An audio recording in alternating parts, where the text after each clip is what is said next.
Hello and welcome back to the Not the Old Firm YouTube channel. My name is Ben Banks. Today with an exclusive interview with you after the events of Monday night. An interview with Caledonian Braves chairman Chris Ewing. Lowland League clubs voted in favour of Celtic and Rangers B team proposals, meaning that indicatively these teams have moved a step closer to being in the fifth tier of Scottish football next season. It has prompted a very, very mixed reaction. Some people are endorsing the move, others are very much against it. Caledonian Braves are one of the clubs that voted for it. And in this video and written article, which is also on our website, Chris Ewing describes why his side voted for the proposals and the different benefits he thinks it will bring to Scottish football, as well as a bit more on the social media backlash and why that is very wrong in some aspects. So we hope you do enjoy. Definitely an interesting chat. I'm sure there'll be a bit of debate on this. I doubt everybody will agree with everything that's said in this video, but let us know on our Twitter, YouTube comments, and on our article as well, whether you agree, whether you disagree, if so, why. But yes, please do remember to subscribe to our channel for more content like this video, and until next time, take it easy. Right, cool. Well, thanks for agreeing to do this. You just sort of obviously for the listening or reading the articles on this. Obviously the Lowland League has now voted for Celtic and Rangers B teams to enter at least enter the division next season after talks last week. It seemed to come around. I know the idea has been around for a long time, but the actual coming to this stage seems to have come together at a rapid pace over the last week. I mean, we obviously all the clubs in the league get an email on Friday, and it's basically read the proposal and having a league meeting on Monday. So basically, digest that quick as and make a decision on it, or at least try to gauge some opinion. So I was on a personal level, I was quite surprised because, like yourself, there's been a lot of chat that Rangers and Celtic would potentially go into League Two. I think that's been an ongoing thing for a number of years, hasn't it? But I never thought that we would see them in the Lowland League. So it was quite a surprise, to be honest. But I'm always one for for challenging the status quo. And I think anything that provokes debate and it's whether it divides opinion or not, it's another story. But it's for me it was an interesting one, to be honest. And it was something that that obviously we put to the fans. That was important for us. They don't know how much about our club and our model, but basically it's the fans who decide. So we were really excited as well because it gave us an opportunity to involve the fans on something that's quite significant and something that's never been done before in Scottish football. So from that point of view, that was brilliant for us. Yeah, and you don't want to cast assumptions and all that teams, but obviously your club is a very different club to many teams in Scotland, just with the way it's made up and its history and things like that. It seems like quite a forward-thinking club, and I suppose, at least in my head, I sort of thought that you would be one of the teams who would vote on it because you are so big on sort of the youth side of things in your organisation.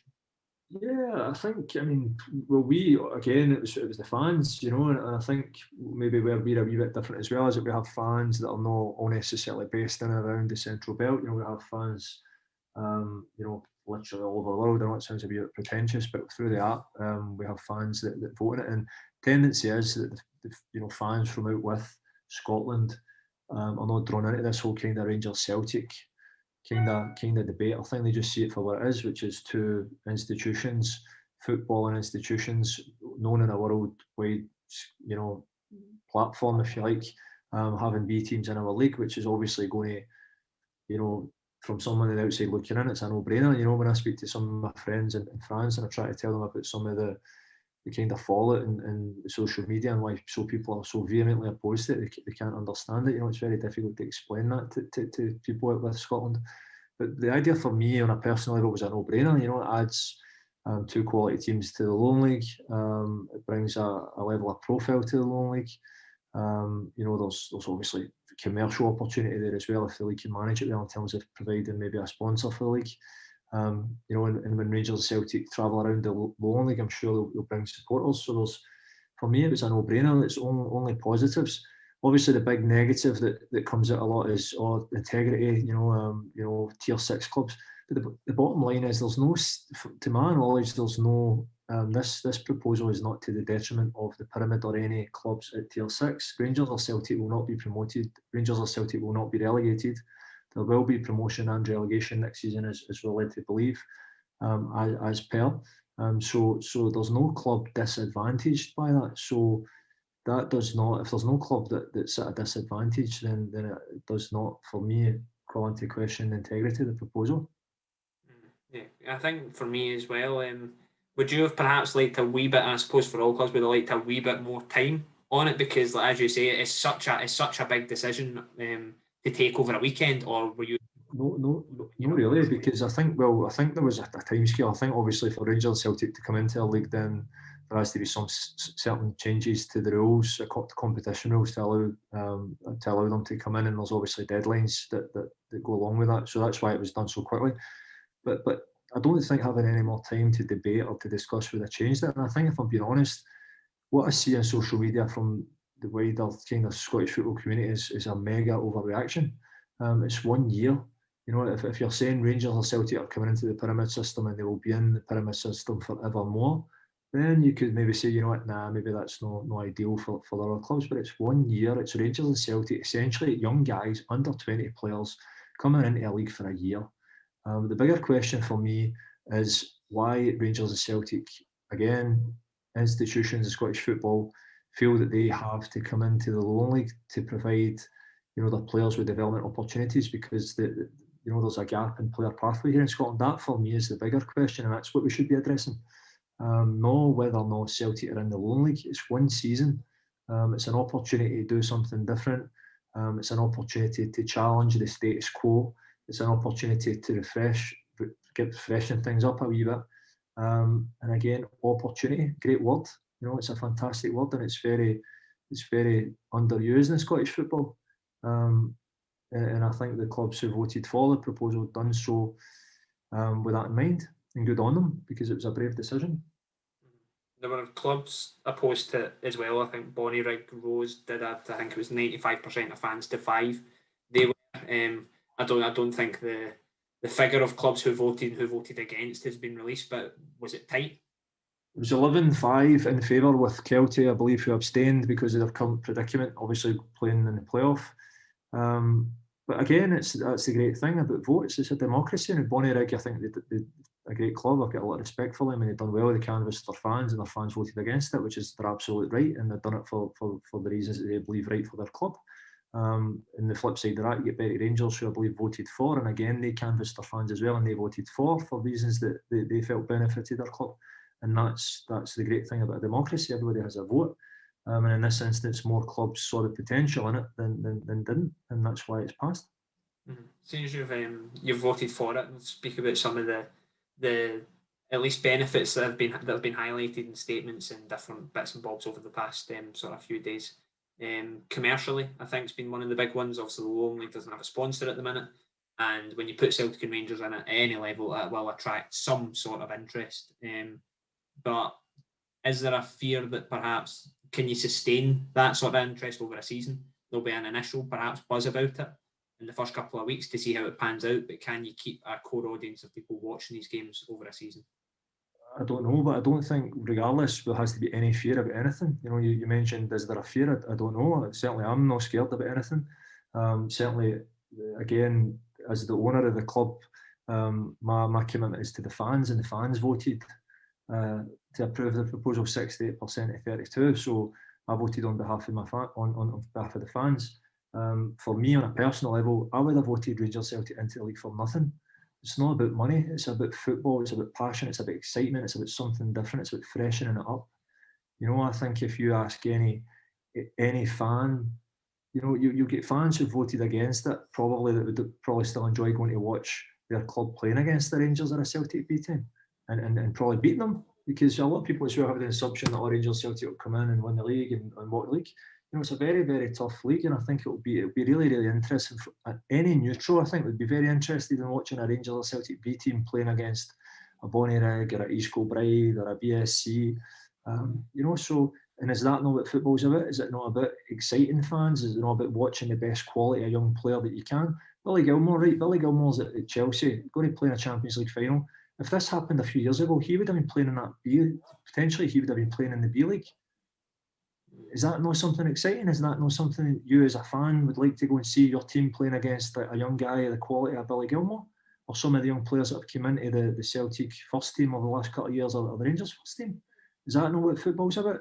Are we not capable of having an open mind and looking at the bigger picture as opposed to just Celtic and Rangers bashing and talking about sporting integrity when it's not really in this instance? I don't think it's really relevant, sporting integrity at all. I mean, I think it's far too easy for people to jump onto that bandwagon of sporting integrity. It's the get out of jail card.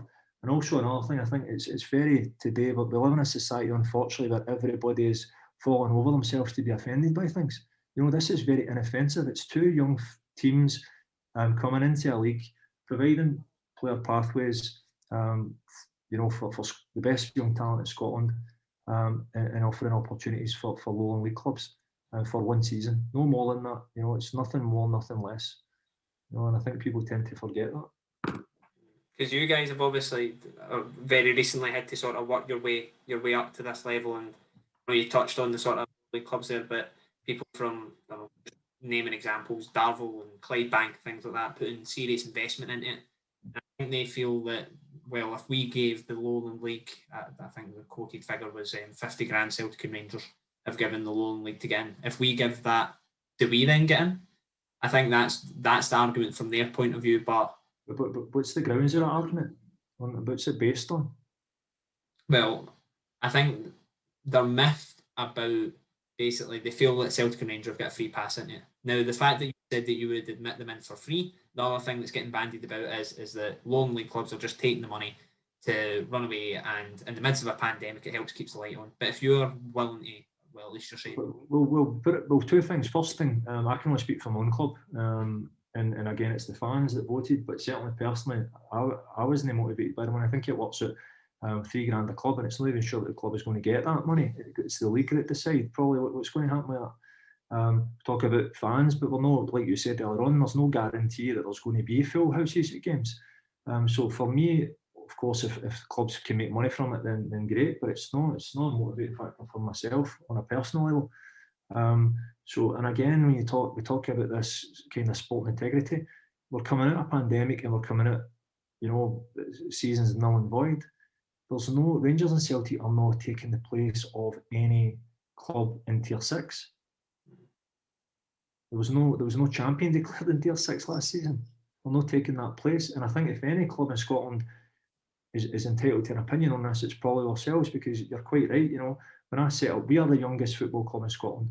We're the youngest member of the SFA, and we're the youngest senior football club in Scotland. I think I'm probably the only guy, in fact, I'm the only guy in the whole of Scotland that set up his own football club and owns his own football club that are part of the SFA and play in the pyramid system. Everything that we've had to do as a club, we've had to fight for.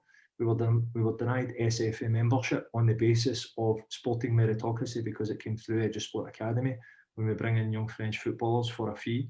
We had to fight for that. Eventually we got our SFA membership. We also applied to join the Lowland League twice through application. We were denied twice. The first time we were denied because we did not have SFA membership, when the Lowland League board at that time knew we did not have SFA membership, and they still asked me to fly from Paris to Glasgow to go down to the south of Scotland to meet with them. The second time we were refused Lowland League membership, and we weren't given a reason for it. And we were told if we want to get into the Lowland League, we have to go and win the South of Scotland League, which of course we duly did. So we're very well aware of the difficulties to try and position ourselves as a club and try and get through the pyramid system.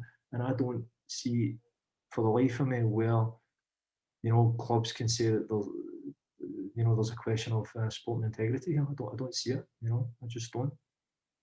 Yeah, one of the other things as well is obviously being brought about is, I mentioned it briefly, but about attendances and things like that. The Colts have been used in the Challenge Cup, and I quite like the idea of them in the Challenge Cup. I think it gives them a chance against perhaps teams they wouldn't normally play against.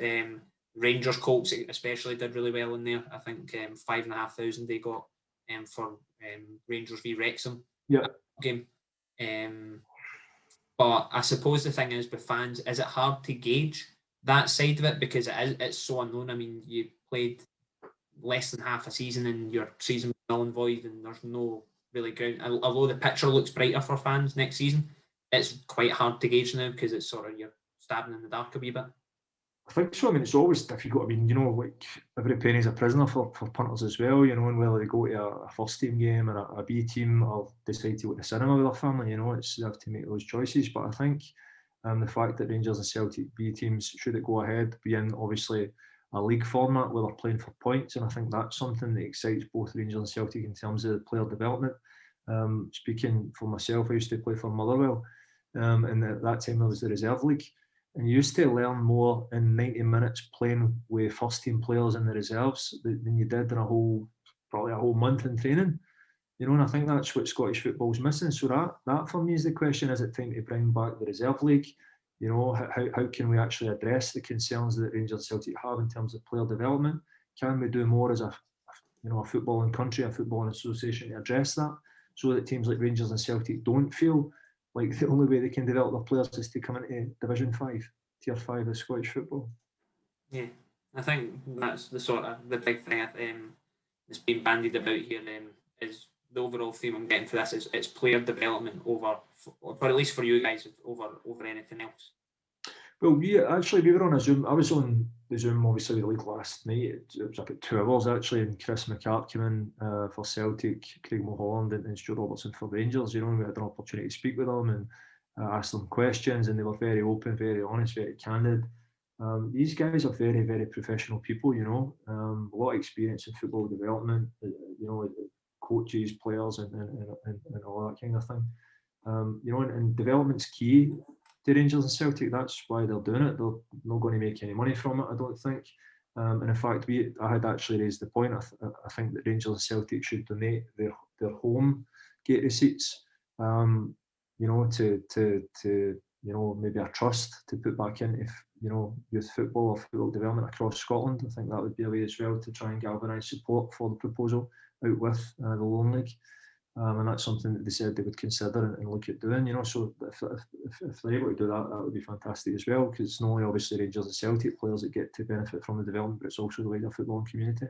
Mm-hmm. It seems like it's been quite not an overwhelming, perhaps that's a bit strong, but at least a pretty strong vote for the B teams. But obviously, we've touched on vaguely throughout this, the social media reaction has been quite something, as it usually is these days. But you obviously see, I know it's a big comparison, right? But you seen with the Super League what happened with that. I mean, World Football completely slammed that, and then a few days later it folded. Not that I don't think it's possible for there to be a bigger reaction than that, but does the reaction from the wider football community change any opinion? I don't know. I think we're clutching at straws a wee bit if we're trying to compare what the European Super League proposal is with Rangers Celtic putting in. Not in terms of the proposal, but I mean just in terms of the concept of social media is a horrible place, particularly Twitter. It's a horrible place. It gives people a platform that really,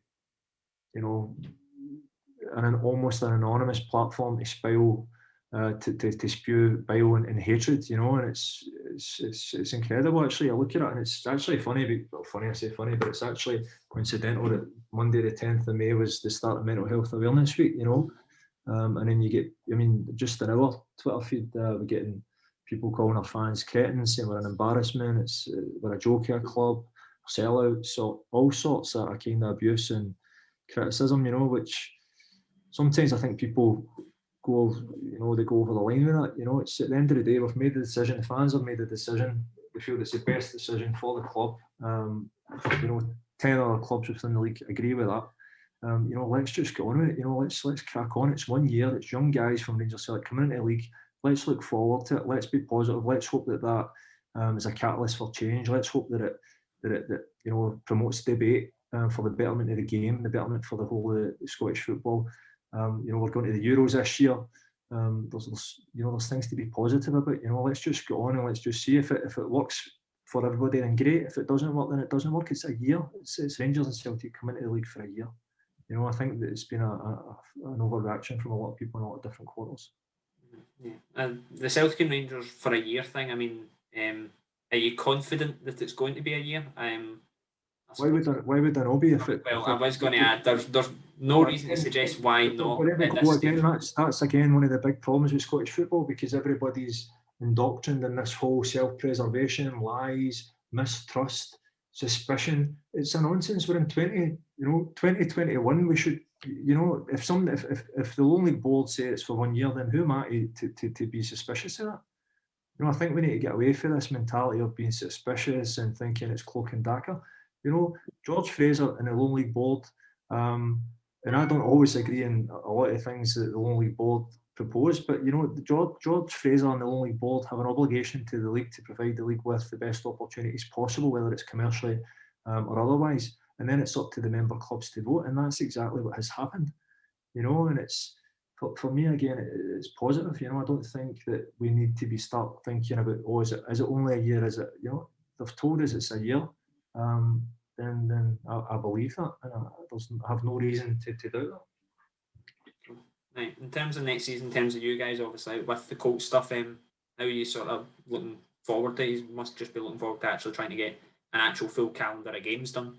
Exactly. It feels like a long time since we actually played a full season. It's been a difficult season for us as well. We obviously, the model that we have is different. We don't have like 70, 80 years of footballing tradition and history. We don't have that local community that can guarantee us 200, 300, 400 fans at every game, so we have to think differently. We're obviously a brand new club as well, so trying to engage with a community and create a fan base is very challenging. It's very, very difficult. So all that takes time.